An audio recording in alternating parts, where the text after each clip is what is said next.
NEWS.MC on Monaco Info is brought to you by Monaco Legend Properties.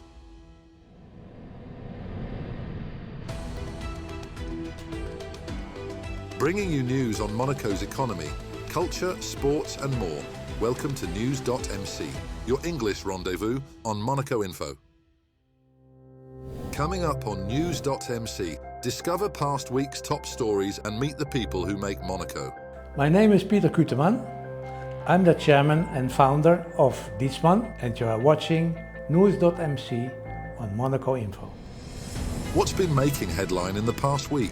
Monaco has strengthened its historical ties with Bathernay by supporting a museum dedicated to Humbert de Bathernay, an ancestor of the Grimaldi dynasty and advisor to French kings.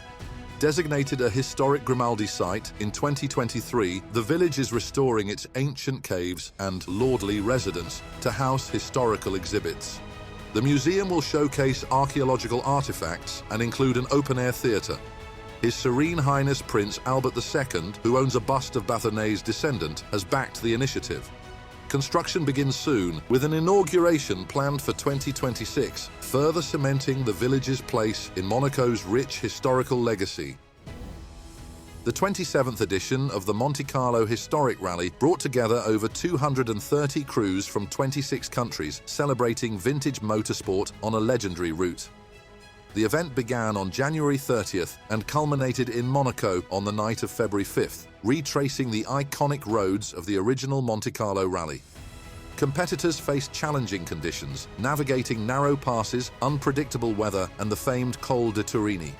As the rally progressed, strategic driving and endurance became key, with the Pomerol Pass and Sisterontoir stage causing major shake-ups in the standings. Crews made a crucial stop at La Turbie, where they gathered before the final descent into Monaco. The ultimate showdown unfolded on Turini's legendary night stage, where the rally's defending champions, Michel Decremer and Jennifer Hugo, secured their second consecutive victory in a 1965 Alfa Romeo Giulia. Their tactical precision and ability to adapt to fog, snow, and treacherous conditions ensured their place atop the podium. The duo's dominant performance included 2 fastest stage times, sealing their win in the historic heart of Monte Carlo. The Centre Hospitalier Princesse Grace has enhanced its fight against cancer with 2 cutting-edge innovations made possible by a €1.3 million donation from Sir Lord Laddle. The first breakthrough, a surface radiotherapy system, improves precision, reducing unnecessary radiation exposure, particularly for patients with left breast cancer, by minimizing heart irradiation. The second innovation, a contact therapy device, offers non-surgical treatment for inoperable skin cancer, targeting tumors while preserving healthy tissue. Unveiled in the presence of Health Minister Christophe Robino, these advancements reinforce CHPG's commitment to world-class cancer care, further positioning Monaco as a leader in medical innovation. The 4th edition of the Mozart in Monaco Festival ended on February 2nd with a grand symphonic concert at the Rainier III Auditorium conducted by Kazuki Yamada. The evening featured young soloists, including 21-year-old Ukrainian violinist Bohdan Lutz performing Mozart's violin concerto in G major, and 18-year-old Russian pianist Alexandra Dovgan playing Piano Concerto No. 12. The concert concluded with Mozart's Symphony No. 41, Jupiter. Clarinetist Pierre Genisson described Mozart's music as a universal language of peace.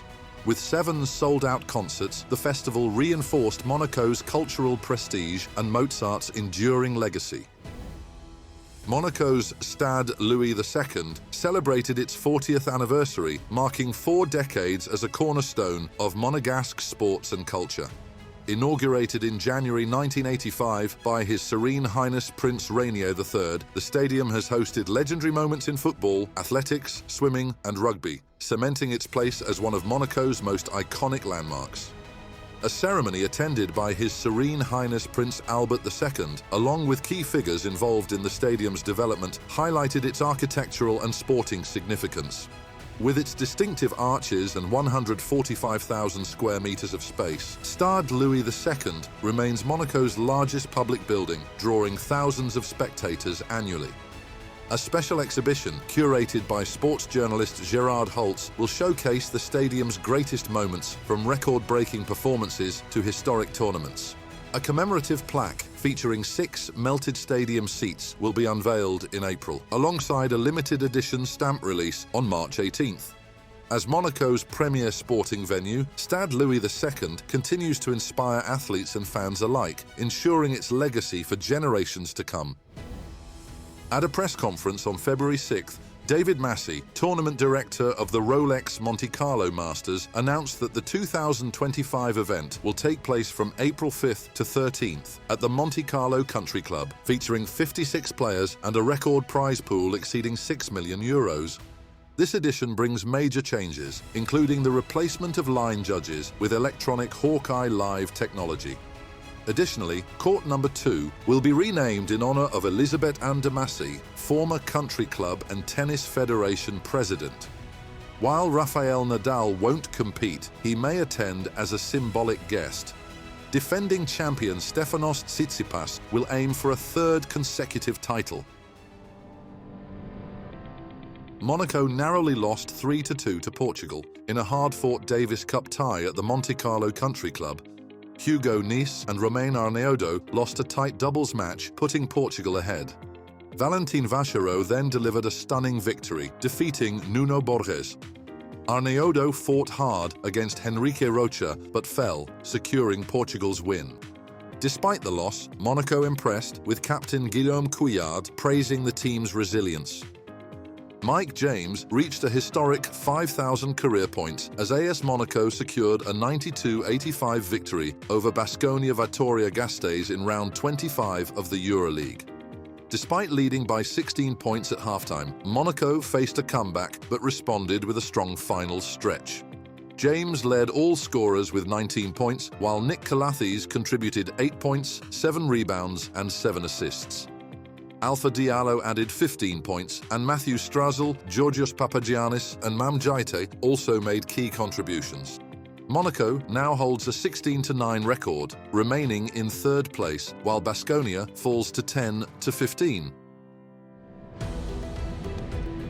Next up, our exclusive interview with the personalities making the Principality. My name is Peter Kuteman.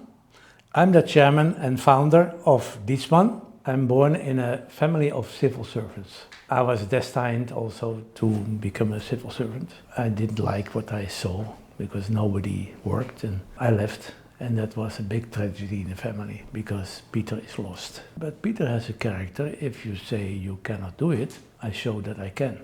I could sell.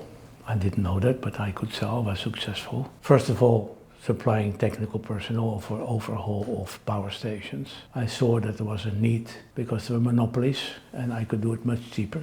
And at that time, the Dutch continental shelf was outside territorial waters. And I had to compete with American contractors and even Portuguese contractors who were not in the Dutch social system.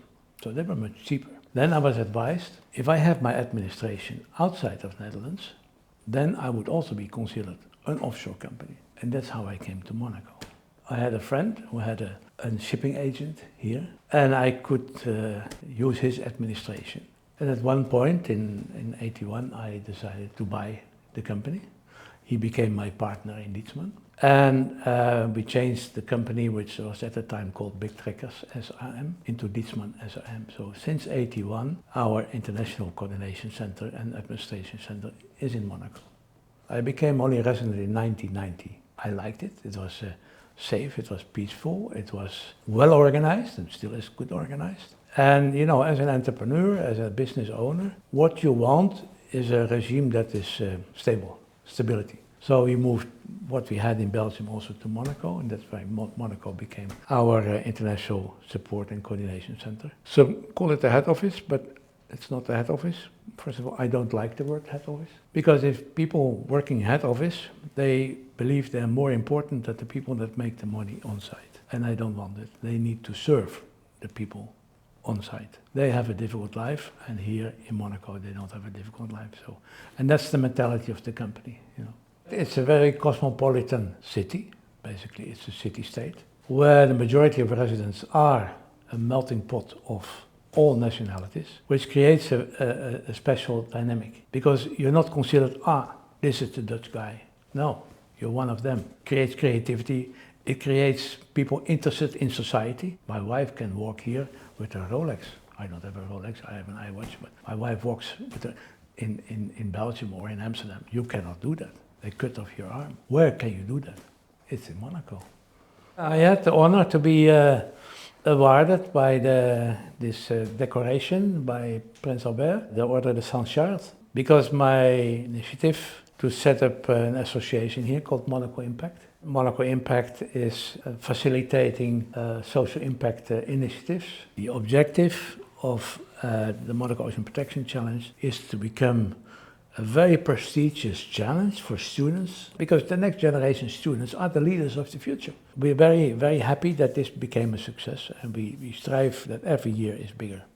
The question about energy is, it's growing. The world population is growing, energy consumption is growing in the world. There's no one energy source that can fulfill this need for energy. Good maintenance, predictive maintenance, avoids unnecessary stop. If there's a stop of a plant, they need to flare the gas. That's why we are growing in maintenance. People realize that if you maintain your stuff better, it's cleaner for the environment. And as long as we need oil and gas, our call is to reduce emissions. Not stop oil and gas production, because the world needs it, but to produce oil and gas with less emissions.